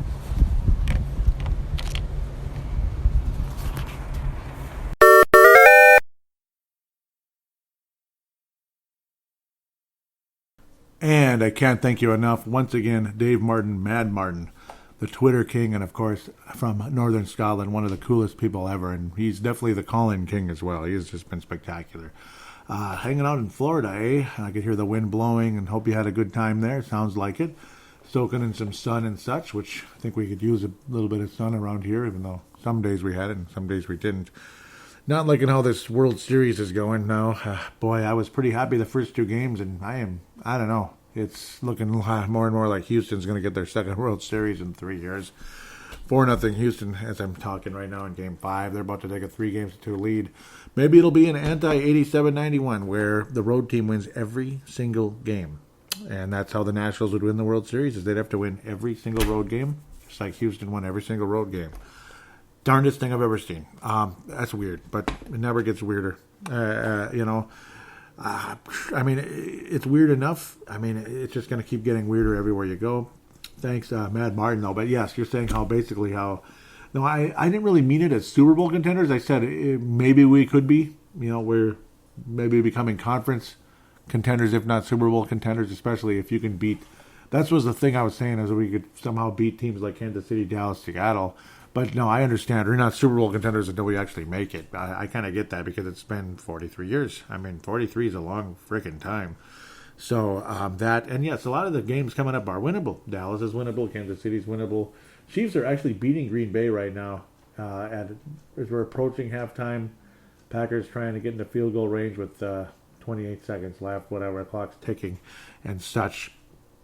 We'll see what happens here, but it looks like the Chiefs are actually ahead again, which is kind of surprising. Mad Martin. Yep, thank you again. That was awesome. Always love those calls. Can't tell you how much I appreciate them. Lakers Pies Browns and Lakers Pie Browns, who is Vinrock Vince Germano and tonight Wilson Brown. Vince Germano out of Australia and co-host of the Courtside podcast. Great basketball show, and I've met a lot of great people from Australia thanks to Vinrock Vince Germano, and of course New Zealand as well with Tanae and Levi Brown. You guys are the greatest. Thank you so much. Tanae is also a Viking fan and listens to this show, and thank you so much. Vince Germano is a Lakers and Cleveland Browns fan, which is totally fine. I love the Cleveland Browns. I want them to be successful, so it was kind of torn between a couple of lovers there with Cleveland and New England. Happy to see New England having major success, but the way they just kind of toyed with Cleveland was tough to watch. It's painful. I feel for Vince, and I like to see Cleveland have some success. I mean, they have some of the sweetest uniforms in the NFL, and I'm going to say that for real. Thank you guys for retweeting, though. That is just spectacular. Mad Martin says, very pleasant day, but I cannot remember the last time I missed an afternoon game live, and that was in Florida. Impressive from the O and the O-line yesterday, but a Zimmer D giving up 30 points, that's worrying. It is worrying. It's kind of weird. And it's getting worse. We continue. That was against the Detroit Lions, so we're kind of back forth here a bit. This was, again, after the show was released, so that's part of the reason why I'm reading it now, which is fine, because, that's how it goes. We're getting caught up. Matt Martin continues, says, was never on the Cousins bandwagon, but I give the guy credit for the bounce back these past 3 games. Could have gone the other way after a horrible Bears game, but we'll hold judgment until they play another top 10 D, and that's a big deal. They have to be successful against the top 10 D. Kansas City will maintain the lead heading into halftime, which, with Aaron Rodgers as quarterback, that doesn't mean a whole lot. It's just a 3-point lead. So, unless they're blowing them out, which they are not. We'll move on. Tanae Brown says, a lot of penalties in the first half, extending drives. I was worried about that. Again, this is the Detroit game. Thought there might be a few makeup calls in favor of the Lions after last week's game, but the discipline on the defense was lacking too. And, yeah, Xavier Rhodes has just lost it. It's pass interference after pass interference. It really is. Not liking how this is going for the Nationals. And, oh, boy. Well, the World Series is going to end in Houston one way or another. Hopefully with the Nationals holding the trophy, but we'll see. That ended last night. Any hope of Washington hosting a World Championship ended last night when the Houston Astros crushed the Nationals, much to my chagrin. At the end of the day, Matt Martin says the D was not sharp today. Zimmer needs to deal with that, but to get out of Detroit with a W, a great result. And, yeah, most of our losses to Detroit have been in Detroit, not in Metrodome or Met Stadium or, of course, U.S. Bank Stadium. So that's good.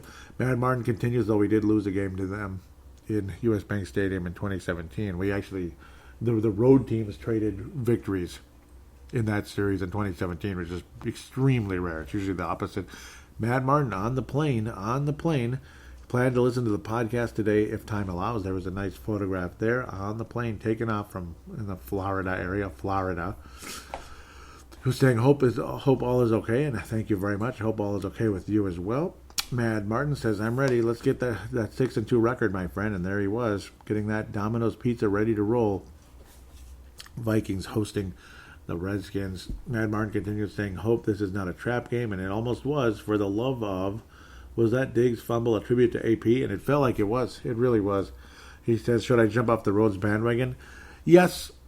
Should I jump on the replace Rose bandwagon? That's what he meant to say. Yeah, that is what he's saying, not meant to say. I read it wrong. I think it is. I think it's time to replace him, yes. Mike Hughes, I think Mike Hughes and Xavier Rhodes should be flipped, like the roles should be flipped. It's like you don't bench Rhodes completely, but you limit him. You take him out and you kind of move on from there. At the end of the day, it is what it is. Chris Sims, I don't think he's the former Giants quarterback, but Chris Sims says it's getting crowded. That's interesting. Yep, the bandwagon on replacing Xavier Rhodes. Yes, it is getting crowded. Yes, it is, Chris. Yep. Let's see. I wonder if he's following. Yes, he is. Thank you very much. Cool. Wyoming Cowboys fan. Hey, I don't like the Colorado Avalanche, but Wyoming Cowboys, Chris? All right. So if you happen to be a listener to the show, welcome aboard, Chris, and thank you for jumping in the convo there. Wyoming Cowboys. Hey, I'm a fan, too. I have a hat right over there. There's a hat right on the couch. I can see it. It's actually the closest hat to me right now. The Wyoming Cowboys. How about them Cowboys? Yes. Not the Dallas Cowboys, okay? Don't even go there. Okay, next. Mad Martin says, this has all the hallmarks of that Bills game last season. Add that to its prime time, but I still think we win. Or am I just insane? Well, luckily, the Redskins were pretty bad, and of course, much to everyone's chagrin, because you'd rather see Case Keenum not get hurt. He did get hurt. Vikings probably should have beaten them anyway. It's just, yeah. Oh, it was scary. It was really freaking bad for at least the first half there, and the Vikings finally, at the last second, in the second quarter, finally got things going in the right direction and ended up getting a win slowly but surely down the stretch. He says, enjoyed the podcast on the beach, Super Bowl contenders, only if they make the Super Bowl, but I love your optimism. Like I was saying, I didn't really say they're Super Bowl contenders until they get past these if they can get past, like, say, Seattle, Kansas City, teams like that. If they can win games like Seattle, Kansas City, then I think they could be a Super Bowl contender, sure. But, of course, you have to pass Green Bay first to really get too cocky and too excited. So, no, I didn't really mean that we are Super Bowl contenders. I'm just saying we could be with a couple of steps here. We have to get there first. Like, don't cross that bridge until we get there. Maybe I did say it that way. I certainly didn't mean it that way. So it's possible it came out funky. Matt Barton continues, saying Zimmer's a clock management musician, basically. And 11 seconds left and 2 timeouts. Yeah, that is pretty weird. That was pretty weird. Mm-hmm. Victory Friday. Now this is how one should record a podcast. You're wearing the Viking purple. Cool. There you go. Yep, and that's a good way to go. I like that. That's a nice look there. Number 91. Continuing, Sam Gupta says, totally agree. That was some ridiculous, serious mid-90s style boring football about the quietest 400-plus yards of offense I've ever seen. Now, this is from Ali Sidikai. So he's actually replying to Ali Sidikai, which is totally fine. So I know who he is. Obviously, Ali and I follow each other, as does Sam Gupta. So Ali says, toughest Viking games left are at Kansas City, Dallas, and Seattle. I originally had all 3 as losses. I did too. Seattle, I still think is a loss, and I do too. I do too. We never win there. Kansas City could be a win with or without Mahomes. With or without Mahomes, Dallas is interesting. Yeah, we almost never win in Dallas either, by the way, which is annoying. It's all 3 of these. We almost never win in those freaking places. In fact, I can't remember winning in any of them. I can't. Kansas City, I obviously can't because it was 1974. Dallas, maybe in the 80s. It certainly wasn't in the 90s, I'm telling you. Let me tell you. Seattle, same thing. But they were actually kind of halfway okay in the 80s. It was the early 90s that Seattle stunk. But, we could never beat that freaking team. They're also another team we didn't play a whole lot. Seattle used to be an AFC team way back in the day. So, way back in the old days, they were an AFC team, which is weird to imagine. Back when Rick Meyer was the quarterback and beyond. And, of course, Mike Tice is a former Seahawk. And apparently he even does a podcast, which is kind of cool. What is it? Odds and Ends with Mike Tice. Sounds interesting. We'll continue. He says, win 1 of 3 minimum, and they'll be in very good shape. Yeah, you'll be in good shape. You could go for 11-5, something like that. Ali continues saying Vikings may need to go 12-4 to win the division. Packers will likely be 7-1 after Sunday, and don't have a very tough schedule. Yeah, because they stunk last year. Packers stunk last year. They did. It was the Bears that basically rolled over everyone. We'll keep moving. That's it. That's actually it. So thanks. And I'll wrap up with what Vince had to say here. I love the Browns. I really do, but something isn't right with this team. Too much talent to be like this. And yeah, and me and him were actually having that same conversation on Facebook Messenger around the same time. I think they're too talented to be like that too. It's a culture thing, and I don't think Odell Beckham is good news. I think he's bad news. I really do. That guy's a punk.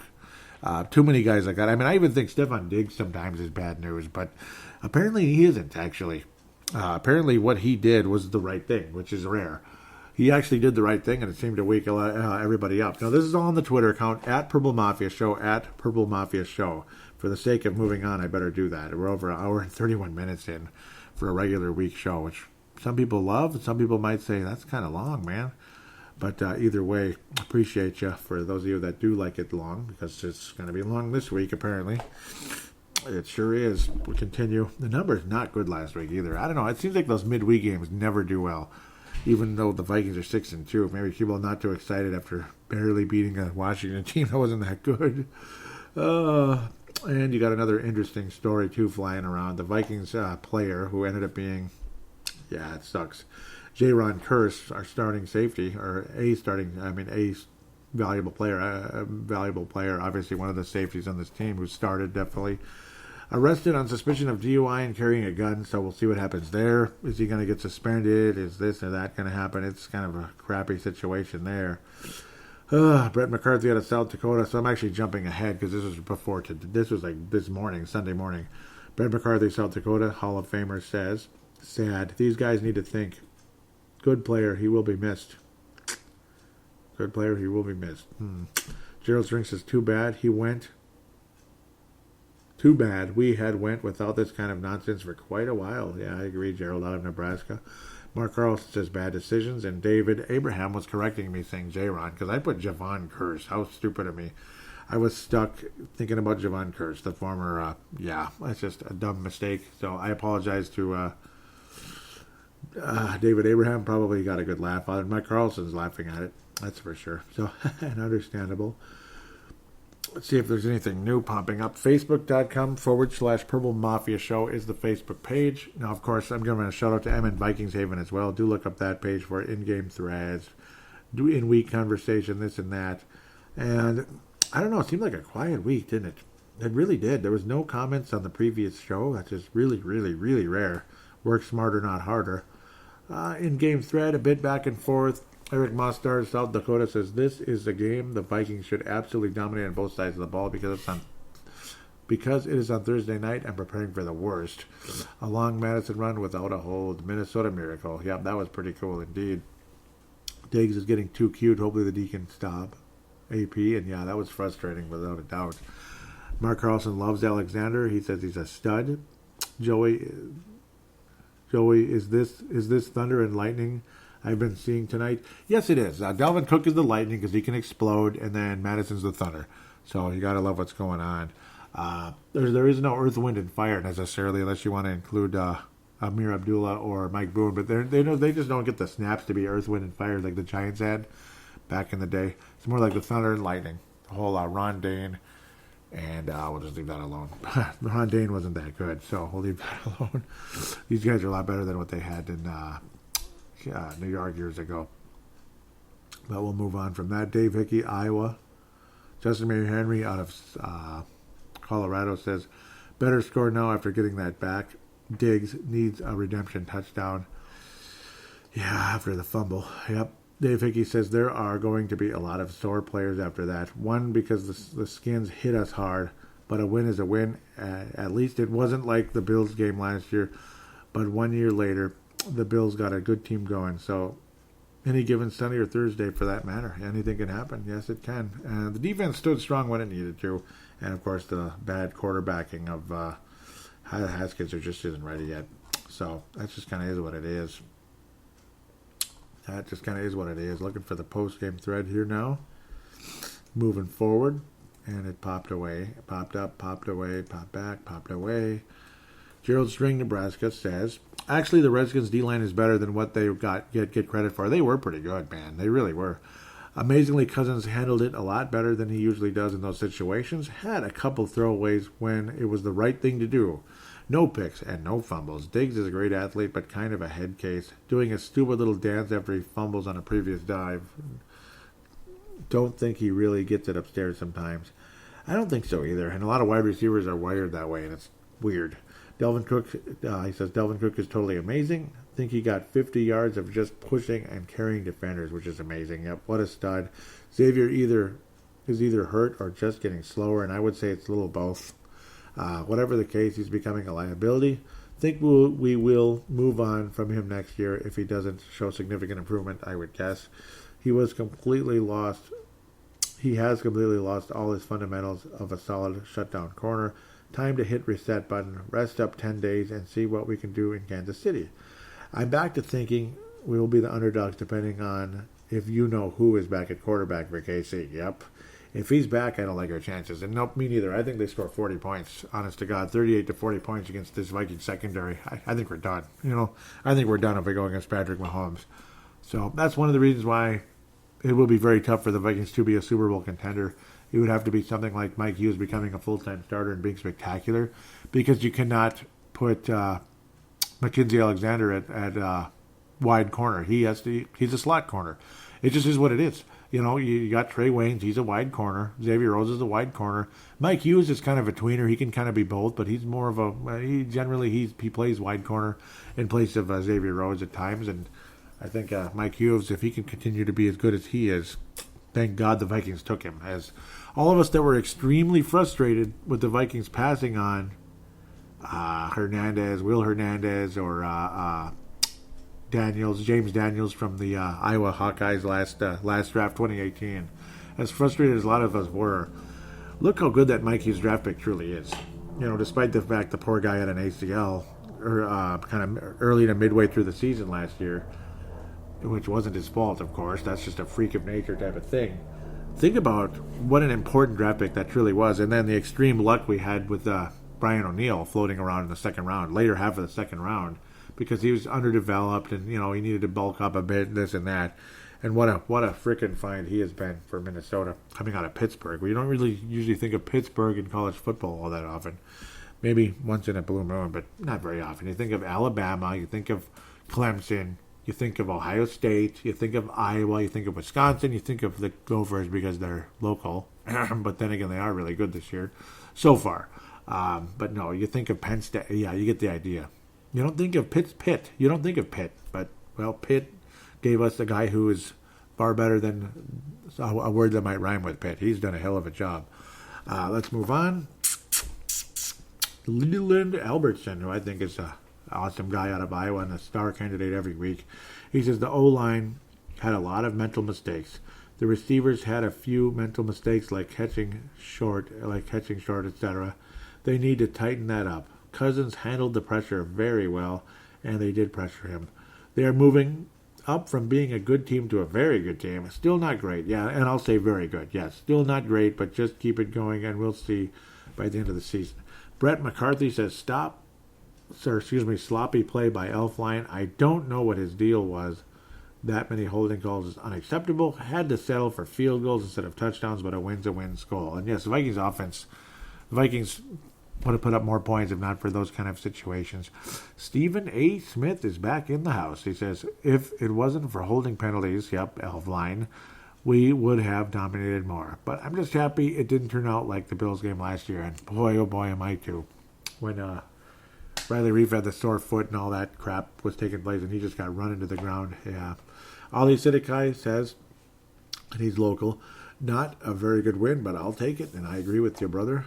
Eric Mustard wraps up this section, says, I mean, it wasn't that ugly of a win. In the context of how we played the last 3 weeks, it was damned ugly. It was damned ugly. If my math is correct, according to Wikipedia, we've only won Thursday night football games against the Browns and Redskins twice. Wow. Twice. Browns and Redskins twice. Now we've lost every other single game. Huh. Wow. Oh, yeah. Man, that's really crazy. That's really crazy. Huh. That's interesting. Dang. That's really interesting. That's not very much, huh? That's crazy. Wow. That's an interesting anecdote you brought up there, Eric Mustard. Yep, he's definitely going to get a star today. Shoot, you guys are awesome. Thank you guys for the conversation back and forth, this and that. It's always tough to make a choice. Gold star this week, boy. Man. I always love Brett McCarthy's inclusion. Gerald String, nice, incredible ton of things to say there. Oh man. I'm going to give it to, and I like the inclusion all during the course of the conversation. Eric Mustard is going to get the gold star for this week. Cool anecdote you brought up there at the very end. And, of course, some interesting conversation during the game as well, which I didn't read all of because this is such a long show already. Super long. I can't even go back and forth, but it's already like an hour and 45 minutes. Usually a weekly show shouldn't be this long, but it can be. It can be. Of course it is. Look at local radio. What am I saying? But, God, you talk for like Score North goes on for 4 hours about the Vikings with multiple shows combining the 4 hours. It's unbelievably big. But, no. Eric Mustard out of South Dakota will ring in the gold star. I'm not sure if it's first or second for him, but he's been a factor the past couple of years. It's been awesome. Silver star is going to be shared by Leland and Gerald. Leland and Gerald will share the silver star today. Mad Martin is going to get the bronze star at the end of the day. Appreciate the conversation on and on again. Mad Martin is going to get the bronze star today. A great call-in, spectacular call-in. he's like a gold star every week, honestly. But I'm just saying, and you know what, all you guys that get stars, you're always like gold star material. And even some of you that, and I don't pass it out to you, you're still like superstars. So it's like, it's always hard, and I'm scared to pass up on this and that. It's just, a vibe I'm getting, and, the interesting conversation and like urban legend, which is what Eric Mostard brought to the show. He literally handed out an urban legend to me. So it's like gold star right away, right there. Absolutely is well deserved by Eric Mostard, if he happens to be listening. Hopefully he does. Some of you listen, most of you listen, some of you might not. And the numbers stunk last week. Stunk. Like, we're talking like a third of the listeners that normally get on shows during the regular season. It was weird. I don't know. Hopefully it catches up. Sometimes it's a slow burn. Sometimes it's inaccurate from Hipcast, because the Wild show too, same thing. It was like a third of what I normally get. So I don't know. The Brave the Wild episode that was recorded last Saturday morning, that was weird. So I don't know. Maybe Hipcast is hiccuping somewhere, and the numbers will catch up just by default. Who knows? But thank you guys for those of you that do listen. Thank you for those of you that have told your friends, and those of you out there can tell your friends about the show. Anybody out there willing to do that, tell your friends about the show, pass on the good word about Purple Mafia. Veteran podcaster's been around forever, been doing the best he can, and keeping you in touch with this team, and keeping it fun and lighthearted as well, rather than being overly serious and I'm the best podcaster ever, and you're all too stupid for me, but I'll answer your question anyway. No. Are you kidding me? Do you think I would ever be like that? The only reason I'd ever even come close to that way is if you literally came on the show calling me a moron or doesn't know anything, and I should just take my microphone and throw it in the garbage. Then I might get a little smart-assy with you. But outside of that, that's not me. That's not me at all. At all. Just those of you, there's a jackass once in a blue moon out there, maybe on iTunes, who just likes to put negative ratings just because it's fun for them, or maybe they do a show and they want to make sure that mine's brought down a level because of that. So if you could write a positive rating on iTunes, it'd be greatly appreciated as well. Greatly appreciated as well. Like Mark Carlson's also another guy who's like a gold star every week, and Gerald String's a gold star every week. I mean, it is what it is. I just want to make sure certain anecdotes get recognized, because it's love. I love that kind of stuff, kind of out of the blue like that. That was an interesting stat. I'm going to read it again. Eric Mostard says, if my math is correct, according to Wikipedia, we've only won Thursday night football games against the Browns and Redskins twice now. Yeah, we've only won Monday night football games against the Browns and Redskins. We've lost every other single game. And because Thursday night hasn't been around forever, and occasionally you'd get like one a year or something, like later in the season as we're getting towards the end of the year, but they weren't very often. They're always fun, and back in the old days when there was a Thursday night game every now and then, it was a pretty epic battle, where in a lot of cases it's kind of a crappy matchup, like maybe you're really good, the other team really sucks, or it's two sucky teams, and then Sunday's just epic almost every week. I love Sunday night football. It's so good. That's why it's always on, because it's always a huge game. They're like Patriots, Chiefs, Chiefs and Rams, Packers, Chiefs, pretty good game. Yeah. So with that said, I'm going to wrap things up again. I'll plug the contact details, 209-736-7877, 209-736-7877. It is a voicemail. Do treat it as such. Mention you're calling in for Purple Mafia. Your statement, show note, comment, question, and opine, and your voice will be on with mine, blah, blah, blah. It's a 3-minute limit, so just letting you know it'll cut you off after 3 minutes. So if you want to go unlimited, use the audio submission route. Simply use the free recording application on any smart device on the planet, like a Samsung, an Apple, or whatever, LG, HTC, Motorola, God forbid. Motorola, yeah, I know, I'm just being mean. Or maybe you have a laptop, desktop with Audacity and a nice solid microphone. You can go that direction as well. Whatever you do, just save it and send it to paladinolive@yahoo.com, paladinolive@yahoo.com. And if it's not already an MP3 file, which it usually isn't when you use your phone, which is totally fine, I can then easily convert it into an MP3 file right away, like I do whenever Mad Martin calls in. Because most phones pass out M4As, which will not work with Audacity. It literally takes like 2 seconds with Zamzar or Converto.com. Thank you to those websites for allowing me to do that. They provide me a free service, so I will give them a free plug every week just for that, just by default. I mean, we don't even know each other. I'm just doing it for them because their service is that valuable to me on this show. That's what kind of guy I am, and their site rocks. That's what kind of people they are for providing that service. So Thank you. More than happy to give that recognition to them. All of you, God bless you. Hope you have a wonderful week. Hope the Vikings can continue their winning ways, regardless if Patrick Mahomes is quarterback of the Chiefs or not. That would be a spectacular win by Minnesota. And finally winning in Arrowhead Stadium / Kansas City, Missouri for the first time in 45 years.